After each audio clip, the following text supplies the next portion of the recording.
बिस्मिल्लाहिर्रहमानिर्रहीम। अस्सलाम वालेकुम। आज यकम जून है और दिन है मंगल का। आहिस्ता आहिस्ता बिल्ली थैले से बाहर आ रही है, तमाम चीज़ें बेनकाब हो रही हैं। आहिस्ता आहिस्ता सूरत हाल वाज़े हो रही है कि असद तूर पर हमले की आड़ में जो फ़ौज के ख़िलाफ़ मुहिम शुरू की गई, इसके मकासद क्या हैं, कौन लोग इसके पीछे हैं, फंडिंग कौन कर रहा है, क्या चीज़ें हैं, बड़ी जो है वो सनसनीखेज़ चीज़ें जो है वो सामने आ रही हैं। इस वीडियो में भी कुछ चीज़ें आपके सामने रखूँगा, लेकिन आगाज़ यहाँ से करते हैं कि सहाफ़ियों में भी बगावत हो गई है और वो जो कोशिश की जा रही थी कि तमाम सहाफ़ी तंजीमें, तमाम मीडिया वर्कर्स जो हैं वो इस साजिश का हिस्सा बने, कुछ लोगों के मफाद का हिस्सा बने, कुछ लोगों के हाथों इस्तेमाल हों, तो ऐसा नहीं होने जा रहा। और बड़ी खबर यह है कि आज हामिद मीर के खिलाफ और फौज पर सहाफ़त की आड़ में हमला करने वालों के खिलाफ जो है वो डी चौक में एहतजाज होने जा रहा है। उसकी तफसीलात मैं आपको बताता हूँ, लेकिन पहले मैं एक अपना नुक्ता नज़र आपके सामने रख लूँ कि मैं ये समझता हूँ कि, और आपको याद होगा कि जब मतुल्लाह जान साहब वाला वाक़या हुआ, मैंने वीडियो भी की, मैंने उसकी मजम्मत की।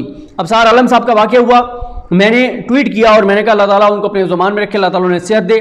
मैंने कहीं नहीं कहा कि उन्होंने अपने ऊपर खुद हमला करवाया है, मैंने कहीं नहीं कहा था कि मतुल्लाह जान साहब ने अपने आप को खुद अगवा करवाया है, और मैंने कहीं नहीं कहा कि असद तूर के ऊपर हमला नहीं हुआ और वो ड्रामे कर रहा है। ये सारे मामलात, मसला ये है असद तूर पर हमला होता है और समी इब्राहिम साहब के प्रोग्राम में बैठकर मैंने मजम्मत की कि ये गलत हुआ है और जिम्मेदारान को गिरफ्तार होना चाहिए। मसला ये नहीं है, मसला ये है कि उस हमले की आड़ में जिस तरह से फौज के खिलाफ मुहिम शुरू की गई और जिस तरह से फौज को बुज़दिल करार दिया गया, फौज के जवानों को बुज़दिल करार दिया गया, भारत को मजबूत करार दिया गया, जिस तरह से फौज की क़यादत को गालियां दी गई, गालियां बकी गई, ये असल बड़ा मसला है। मसला ये नहीं है कि हमला मुकाबले मुजम्मत है, गिरफ्तार होना चाहिए हमलावरों को, लेकिन उस हमले की आड़ में जो खेल खेला जा रहा है, मैं उस खेल के खिलाफ हूं। और अब ये जो प्रेस रिलीज सामने आई है, इसमें Pakistan federal union of journalist workers के सदर परवेज शौकत की हिदायत के मुताबिक Rawalpindi Islamabad union of journalist workers ने 1 जून रोज मंगल दोपहर 4 बजे डी चौक पर मुजाहरा करने का ऐलान किया है, जिसमें PFUJ वर्कर्स के सदर और RIUJ वर्कर्स के अहदेदारों पर हमले करने वाले मुलजिमों की गिरफ्तारी और गुज़िश्ता रोज होने वाले मुजाहरे में आज़ादी सहाफ़त की आड़ में कौमी इदारों के खिलाफ जो गलीज़ ज़बान इस्तेमाल की गई उसका मौसर जवाब दिया जाएगा और ऐसे रवैयों की भरपूर मजम्मत की जाएगी। RIUJ वर्कर्स मुल्क दुश्मन एजेंसी रा और दीगर मुल्क दुश्मन कुव्वतों को फ़ायदा पहुँचाने की कोई कोशिश हरगिज़ कामयाब नहीं होने देगी। रावलपिंडी इस्लामाबाद के सहाफ़ियों और मीडिया वर्कर्स से इस मुजाहरे में भरपूर शिरकत की अपील है। तो ये जो है जनरल सेक्रेटरी हैं RIUJ वर्कर्स आतिफ शराजी साहब, उनकी जानिब से जारी हुआ है और आज ये 4 बजे डी चौक पर हामिद मीर के खिलाफ जो है वो एहतजाजी मुजाहरा होने जा रहा है। अब मैं आपको कुछ चीज़ें बताता हूँ, वो मैं बताता हूँ जो मैंने आपको कहा कि ये फंडिंग वाले मामलात मैंने क्यों कहे। जब मीडिया इंडस्ट्री बदतरीन बहरान से गुजरी, जब मीडिया वर्कर्स को हज़ार मीडिया वर्कर्स को नौकरियों से फारिग किया गया, जब सहाफ़ियों को तनख्वाहें नहीं दी गई, जब कुछ सहाफ़ियों की जानें चली गई, जब चैनल ने उनको फारिग किया और एक जंग के, मुझे वो याद नहीं है कौन से वो सहाफ़ी थे जिनकी डेथ हुई, और उस पर फिर USA में आरिफ साहब होते हैं, मेरे तो उस्तादों में से हैं, बड़ा वो गाइड करते हैं आरिफ साहब, और मेरे ख्याल 50 साल से ज़ायद हो गए हैं उनको, वो जंग अखबार के साथ हैं, और उन्होंने पूरा एक आरिफ साहब ने लिखा था कि कैसे उनकी डेथ हुई, किस तरह से वो मुश्किल से गुजर रहे थे। उस वक्त कोई धमकी उन्होंने नहीं दी, मालकान के खिलाफ कोई बात नहीं की, हुकूमत के खिलाफ नहीं आए, सहाफ़ियों की हालत इज़हार पर नहीं आए। और जहाँ पे हम देखते हैं सहाफ़ियों के ऊपर हमले होते हैं, अजीज़ मेमन वाला आप देख लें, या उसके अलावा TV चैनल का कैमरा जो है और DSNG, वो तो उसको तो तहफ़्फ़ुज़ है, उसकी तो इंश्योरेंस है, लेकिन सहाफ़ी की ज़िंदगी की इंश्योरेंस नहीं है, वो इंश्योर्ड नहीं है, उसकी खुदा न खास्ता कवरेज के दौरान जान चली जाती है, उसकी कोई कंपनसेशन नहीं है, उसके ऊपर ये बात नहीं करते। बल्कि मैं आपको एक चीज़ बताऊं, सेनेट में एक ये जो हमारी PRA है, जो रिपोर्टर्स एसोसिएशन या जो फोरम है, जो पार्लिमानी रिपोर्टर्स एसोसिएशन है, जो पार्लियामेंट के रिपोर्टर्स हैं, उनकी कोशिशों और काविशों से एक बिल आया सेनेट के अंदर, हुकूमत लाई, तहरीक इंसाफ की हुकूमत लाई, जिसके अंदर यह है कि मीडिया वर्कर्स की प्रोटेक्शन हो। मीडिया वर्कर्स के हवाले से बहुत सारी चीज़ें थी, अगर उनको तनख्वाहें नहीं मिलती उस हवाले से चीज़ें थी। PDM की जमातों ने उस बिल को मुस्तरद कर दिया सेनेट के अंदर। आपको हामिद मीर साहब को कोई ट्वीट नजर नहीं आया होगा, आपको कोई गरज बरस नजर नहीं आई होगी, आपने नहीं देखा होगा कि इन्होंने PDM की जमातों को गालियां दी हों कि ये सहाफ़ियों के, मीडिया वर्कर्स के जो है वो इतना बड़ा अहम उनके लिए बिल था और इन लोगों ने उसकी मुखालफत की, फिर एहतजाज भी हुआ था। और मैंने वीडियो भी आपके साथ शेयर की थी उस वक्त कि वहाँ पे पीटीआई के कुछ लोग आए थे और उनके साथ फिर बात हुई, और मैं उसका फर्दर मुझे नहीं पता कि उसका क्या हुआ था, वो दोबारा बिल मंजूर हुआ, कब हुआ, कैसे, वो सारे मामला। लेकिन बहरहाल पीडीएम की जमातों ने उसको मुस्तरद कर दिया था उस बिल को, सिर्फ इसलिए कि हुकूमत का बिल है, लेकिन वो सहाफ़ियों का बिल था। उसके अलावा मीडिया वर्कर्स के लिए कुछ नहीं होता, मीडिया वर्कर्स को सिर्फ इस्तेमाल किया जाता है, आम कारकुनान को सिर्फ इस्तेमाल किया जाता है। आप देख लें कितने मीडिया वर्कर्स हैं जिनको प्लाट मिले होंगे, कितने मीडिया वर्कर्स हैं जिनको फैसिलिटेट किया गया होगा। चंद लोग हैं जिनको प्लाट भी मिल जाते हैं, जिनको गाड़ियां भी मिल जाती हैं, जिनको पैसा भी मिल जाता है। आम वर्कर को कुछ नहीं मिलता, आम वर्कर को कोई पुरसानी हाल नहीं है। और ये मैं आपको ये जो तहरीक अब शुरू हुई है ना, इसका अभी से मैं आपको नतीजा बता दूं, 5-1 लोगों को असाइलम मिल जाएगा बाहर इसी तहरीक के नतीजे में। 8-10 को 12 को जो बड़े बड़े लीडर आपको सामने नजर आएंगे उनको प्लाट मिल जाएंगे, कुछ को गाड़ियां मिल जाएंगी, कुछ को नकद पैसे मिल जाएंगे, और यही इसका नतीजा है। और आम मीडिया वर्कर इस्तेमाल होगा, जो इनके साथ जाएगा वो इस्तेमाल होगा। मुझे बताएं, हामिद मीर साहब आते हैं सुप्रीम कोर्ट में, हल्फन बताएं सुप्रीम कोर्ट के रिपोर्टर्स कितने रिपोर्टर हैं जिनको वो हाथ भी मिलाते हैं। 2-4 जो आगे पीछे खुशामदी जिन्होंने अपनी वो खुशामद करके जगह बना ली हो, तो वो तो अलग बात है। कितने रिपोर्टर्स हैं जिनको वो हाथ मिलाते हैं, गर्दन में सरिया है, कितने आम रिपोर्टर्स हैं। अब ये तलत हुसैन साहब सहाफियों की आज़ादी के लिए सामने आए हैं पिछले अरसे में, जब से उन्होंने यूट्यूब शुरू किया है। मुझे बताएं कितने यूट्यूबर नए, चलो उनको छोड़ दें जिनके ऊपर इल्ज़ाम है कि वो प्रो एस्टैब्लिशमेंट हैं या वो प्रो पीटीआई हैं, उनको छोड़ दें। कितने वो यूट्यूबर्स हैं, मीडिया वर्कर्स हैं जो फारिग हुए चैनलों से उन्होंने अपने यूट्यूब चैनल शुरू किया और उनको तलत हुसैन साहब ने प्रमोट किया हो, या तलत हुसैन साहब ने उनको इंटरव्यू दिए हो, बताएं मुझे। नहीं दिए। मुझे एक यूट्यूबर ने बताया कि उसने तलत साहब से रब्ता किया, तलत साहब ने इनकार कर दिया कि मैं इंटरव्यू नहीं दे सकता, और शायद उसकी वजह यह थी कि व्यूअरशिप तकसीम हो जाएगी, व्यूज तकसीम हो जाएंगे, पैसे कहीं और बनने लग जाएंगे, या मसरूफ होंगे, इतनी मसरूफियत है। यानी मैंने नहीं देखा कि किसी यूट्यूबर को, किसी मीडिया के जो फारिग हुआ उसको हम तलत हुसैन साहब ने प्रमोट किया हो अपने यूट्यूब चैनल के ऊपर, या उसको इंटरव्यू दिया हो, नहीं दिया। आज आ गए सारे, ये ऐसे नहीं हो रहा, ये सारा कुछ, ये इसकी बहुत बड़ी गेम है। इसीलिए हम एक्टिव हुए हैं, हम राब्ते कर रहे हैं अपने नौजवान साथियों से कि आप मत इनके हाथों इस्तेमाल हो, मत इनके साथ चले, ये आपको इस्तेमाल करेंगे, एंड पे फायदे इन लोगों को होगा। मिलते ये हैं, कौन कौन जाता है सफारत खानों में, किस किस से मिलता है, कौन कौन खबरें देता है, सफारत खानों से कौन कौन फायदे उठाता है, कई आप जरा चेक करें ना, कौन कौन से सहाफी थे जो आए मोटरसाइकिल पे और आज अरबपति हैं। हाँ, मनी ट्रेल मांगनी चाहिए, सबसे मांगनी चाहिए, जिसके पास, जिसके हलाल के होंगे वो ठग करके और आपको मनी ट्रेल दे देगा कि ये मैंने यहां से कमाए, ये मेरी आमदन है, ये मेरे एहसास हैं, ये वो साबित कर देगा। और जिसके हलाल के नहीं होंगे फिर वो नवाज शरीफ की तरह कभी कोई मौकफ अपनाएगा, कभी कोई मौकफ अपनाएगा, ना रसीदें होंगी, ना सबूत होंगे, ना कुछ होगा, और वो खुश साबित नहीं कर पाएगा। इसलिए सहाफियों का एहतसाब करना होगा। आप देखें जिन्होंने बड़ी बड़ी मुहिमें चलाई वो आज अरबपति हैं, कहां से आया वो पैसा। और मुझे बताएं कि ये अभी जो तहरीक चलने जा रही है, मीडिया वर्कर्स के पास तो पैसे ही नहीं है, तनख्वाहें नहीं है, उनको तो बेचारे ज़लील और ख्वार हो गए हैं। उनके तो बेचारों के कईयों के बच्चे स्कूलों से उन्होंने निकाला, प्राइवेट से निकाल के सरकारी स्कूलों में दाखिल करा दिए, फीस नहीं दे सकते, उनको घरों के किराए नहीं दे सकते। ये पैसा कहां से आएगा? चले इस पर नहीं जाते कि कहां से आएगा, ये तो मुस्तकबिल की बात है। माजी करीब की बात बताता हूं आपको, मैं इसके ऊपर आज से काम शुरू कर रहा हूं, जल्द मैं आपके सामने ये शेयर करूंगा।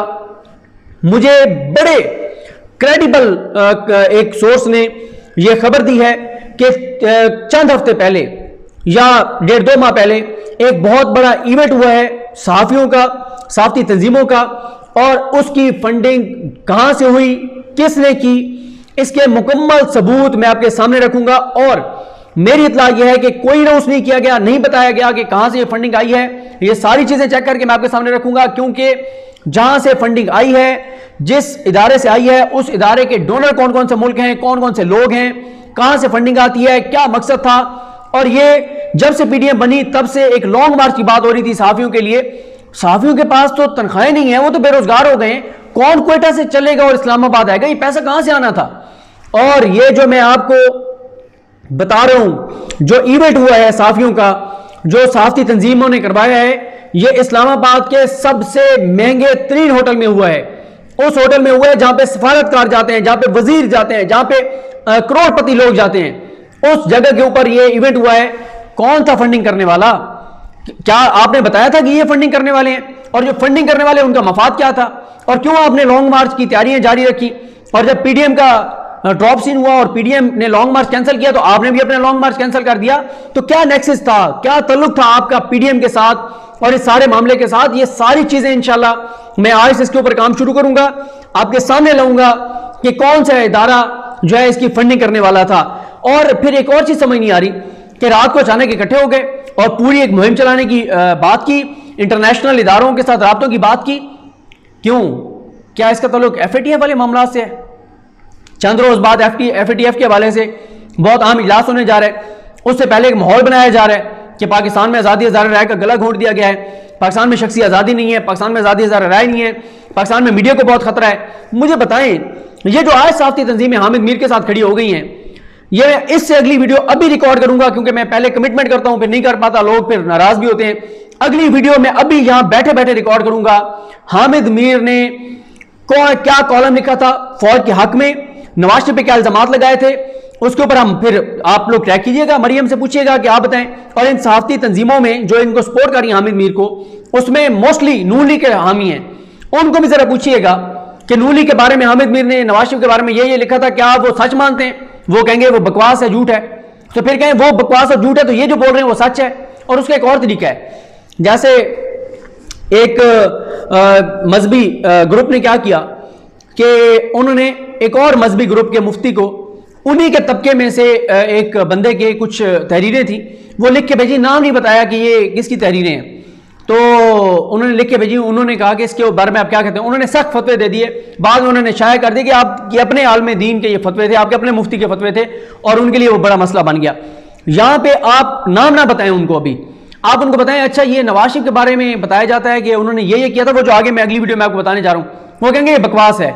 जब वो ये कहेंगे ये बकवास है तो उसे कहेंगे बकवास हामिद मीर साहब ने लिखा था, ये दावा उन्होंने किया था। और मैं आपके सामने जो मैंने सीरीज का वादा किया था वो पूरी ला रहा हूं। इतनी ज्यादा हैपनिंग्स हो रही हैं, इवेंट्स हो रहे हैं, जिस वजह से मैं नहीं बहुत सारी चीजें कर पाया, लेकिन इंशाल्लाह अगली वीडियो जब आप देखेंगे कि जिसमें मैं हामिद मीर का कॉलम आपको बताऊंगा तो आपको अंदाजा होगा। और जैसे मैंने आपको बताया, कभी ये मीडिया वर्कर्स के लिए नहीं निकलेंगे, आम साफी के लिए नहीं निकलेंगे, आम साफी की फलाह की बात नहीं करेंगे, आम साफी को मिलता भी कुछ नहीं है। मुझे आप कोशिश करूंगा उन सहाफियों से बात करके आपको बताऊं, अगर कोई आके बात करना चाहेगा वीडियो में उसके इंटरव्यू करेंगे कि हामिद मीर और इन चंद बड़ों ने कितने मीडिया वर्कर्स को इस्तेमाल किया, उनको इस्तेमाल करके और ये इस जगह तक पहुंच गए। हमेशा से उन्होंने इस्तेमाल किया मीडिया वर्कर्स को। मीडिया वर्कर को क्या मिला? आम मीडिया वर्कर को क्या मिला? यहां पे एंकर की तनख्वाह 30 लाख है और प्रोड्यूसर उसका जो है उसकी तनख्वाह 1 लाख रुपए है, जो रिसर्चर है उसकी तनख्वाह 50,000 रुपए है, जो सारा कुछ कर रहा है टीम में उसकी तनख्वाह कहां है और एंकर की तनख्वाह कहां पे है? क्या कभी इन्होंने ये बात की है कि यार मेरी 30 से 27 कर दो, इसकी 1 से 4 कर दो, सारा कुछ तो ये देख रहा है। अच्छा यार मेरी 30 से 26 कर दो, जो 3 है वो प्रोड्यूसर को दे दो लाख और मेरे रिसर्चर को दे दो, सारा रिसर्च तो वो कर रहा होता है। हमेशा से इन्होंने इस्तेमाल किया है ये मीडिया वर्कर्स के लिए। ये उसी तरह से मीडिया वर्कर्स की बात करते हैं जैसे पीडीएम जो है वो अवाम की बात करती है। और जब हुकूमत ने उनको कहा कि एफएटीएफ पे कानून साजी में हमारा साथ दें, उन्होंने आगे वो रख दिया एनआरओ रिटर्न कि ये तरमीम कर दें नैब कानून में तो हम आपके साथ होंगे। उस वक्त ये नहीं कहा कि आटा सस्ता कर दें, बिजली सस्ती कर दें, ये सस्ता कर दें, वो सस्ता कर दें, पेट्रोल सस्ता कर दें, नहीं। उस वक्त क्या मांगा? उस वक्त अपने केसेस का एनआरओ मांगा। और अवाम में आगे क्या कहते हैं? हम तो अवामी इश्यूज के लिए निकले हुए हैं। तो ये इसी तरह कोई इनका आजादी हज़ार राय का मामला नहीं है। और दिलचस्प बात तलत हुसैन साहब ने मतीउल्लाह जान साहब के साथ बात करते हुए बात कही है कि मेरे ऊपर कोई कदगन नहीं है, कोई दबाव नहीं है, यूट्यूब पे मुकम्मल आज़ादी के साथ मैं काम कर रहा हूं। तो भाई हामिद मीर साहब ने जो बम और एटम बम और तोप जो चलानी थी जियो पे बैठ के, वो यूट्यूब चैनल पे चला लेना। मैं तो अक्सर इनको कहता हूं जो पिटते हैं कि मीडिया के ऊपर सेंसरशिप है, मीडिया के ऊपर सेंसरशिप है, जितने मीडिया के सेंसरशिप के रोनर होते हैं उनमें से 90% के अपने यूट्यूब चैनल हैं। तो भाई आपके पास अगर कोई करप्शन स्कैंडल है, आपके पास फौज का कोई स्कैंडल है, तो आप अपने यूट्यूब चैनल पे ब्रेक कर दो। चले मैं कहता हूं यूट्यूब चैनल पे भी आप ब्रेक नहीं कर सकते, पाकिस्तान में आप कहते हैं बड़ी घुटन है। और भाई आपके वो सारे जो यहां से भाग गए हैं, गुल बुखारी और ये सारे पाकिस्तान से जो फरार हो गए हैं बुज़दिल, फौज को गालियां देके जिन्होंने असाइलम लिए हुए हैं बाहर, उनको भेज दो ना वो चीजें, उनको भेज दो कि भाई ये चीज आई है तुम ब्रेक कर दो, ये डॉक्यूमेंट है तुम ब्रेक कर दो, ये करप्शन है ये तुम ब्रेक कर दो, ये ज्यादती है तुम ब्रेक कर दो। आपके पास कुछ है ही नहीं, तो आप हर वक्त जी मीडिया पे कदगन है, सेंसरशिप है। अच्छा, मीडिया पे अगर सेंसरशिप है तो हामिद मीर तो अपनी तकरीर में कह रहा है कि इन्होंने फौज ने मीडिया को बुला के कहा कि हमने इसराइल को तस्लीम करना है। मीडिया ने इनका साथ नहीं दिया, मीडिया ने इनसे बगावत कर दी है। फिर इन्होंने कहा हमने भारत के साथ हालात ठीक करने हैं, मीडिया ने इनकी बात मानने से इनकार कर दिया है। यार कोई एक बात करो ना, उधर कहते हो कि जो है वो सेंसरशिप है, एक लफ्ज आप नहीं बोल सकते, इधर तुम कहते हो कि मीडिया ने बगावत कर दी फौज के साथ, एस्टेब्लिशमेंट के साथ, कि नाम इसराइल को तस्लीम करने की बातें करेंगे, और फौज के कहने के बावजूद मीडिया ने बगावत करते हुए जो है वो इसराइल के खिलाफ बातें की कि इसराइल को तस्लीम नहीं करना चाहिए। फौज भारत से सुलह चाहती है बकौल हामिद मीर के, क्योंकि फौज के टैंकों को जंग लग गया है, फौज बुज़दिल हो गई है, और फौज चाहती है कि मीडिया ये कहे कि हम भारत से हालात ठीक करना चाहते हैं, सुलह करना चाहते हैं। लेकिन हामिद मीर कहते हैं कि मीडिया ने बगावत कर दी, मीडिया ने डट के भारत के खिलाफ बात की। तो भैया आपकी कौन सी बात माने, सेंसरशिप वाली माने या ये बात माने? और वही जो मैंने आपको बात की कि जो तीर आपने चलाना है आप यूट्यूब पे चला दें। तो इसीलिए मीडिया वर्कर्स को इनके इस्तेमाल नहीं होना चाहिए, कोई भी इस्तेमाल करना चाहे नहीं होना चाहिए। जो हक की बात है, जो सच बात है वो करनी चाहिए। ये सारा ये गेम बड़ी गेम है। अब मुझे बताएं ना, फौज के ऊपर ये इल्जाम लगा रहे हैं, मुश्किल रहमान की क्यों नहीं मजम्मत करते, उसके खिलाफ क्यों नहीं एहतजाज उस तरह से करते जिस तरह करना चाहिए? वो एक टोपी ड्रामा किया गया जियो के दफ्तर के बाहर। कल तक तो आपने हमें बताया, जब मुश्किल रहमान गिरफ्तार हुआ तब तक तो आपने बताया कि इससे दबंग बंदा कोई नहीं है, इससे ताकतवर बंदा कोई नहीं है। फिर उसने कैसे कंप्रोमाइज कर लिया है? जो आप लोग कह रहे हैं कि जी फौज का दबाव था और उसने हामिद मीर की छुट्टी कर दी है, वो तो बड़ा दबंग था। और अगर वो इतना बड़ा वो नजरियाती इनकलाबी और इतना बड़ा वो लीडर था और है मुश्किल रहमान, तो उसने कंप्रोमाइज क्यों किया है? कंप्रोमाइज तो हमेशा कमजोर लोग करते हैं, जिनके स्कैंडल्स होते हैं, जिनके पास जिन्होंने पैसा लिया वो होता है, जिनके केसेस होते हैं, जिन्होंने करप्शन और लूटमार की होती है, वो कंप्रोमाइज करते हैं। तो उसने क्यों कंप्रोमाइज किए? तो ये लंबी गेमें, बड़ी गेमें, और बिल्ली जो है वो थैले से बाहर आ रही है।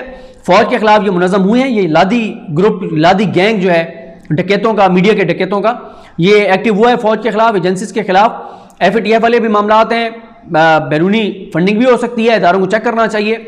और वो खास तौर पे अगर इदारों के को लोग मेरी ये वीडियो सुन रहे हैं तो वो भी जरा अपने तौर पे चेक करवाएं कि जो इस्लामाबाद के महंगे तरीन होटल में इवेंट हुआ था, जिसमें लॉन्ग मार्च की बातें हो रही थी, कौन कौन उसमें आया था, क्या क्या उसमें तकरीरें हुई थी, क्या क्या उसमें बातें हुई थी, उसकी फंडिंग किसने की थी, उसको स्पॉन्सर किसने किया था?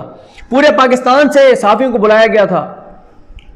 सहाफी पूरे पाकिस्तान से नहीं आ सकते अपने पैसों पे बेचारे। हमारे, मैं जानता हूं, मैं लिया के सहाफियों को जानता हूं, चौकाज़म के सहाफियों को जानता हूं, बखर के सहाफियों को जानता हूं, मियाँ वाली के सहाफियों को जानता हूं।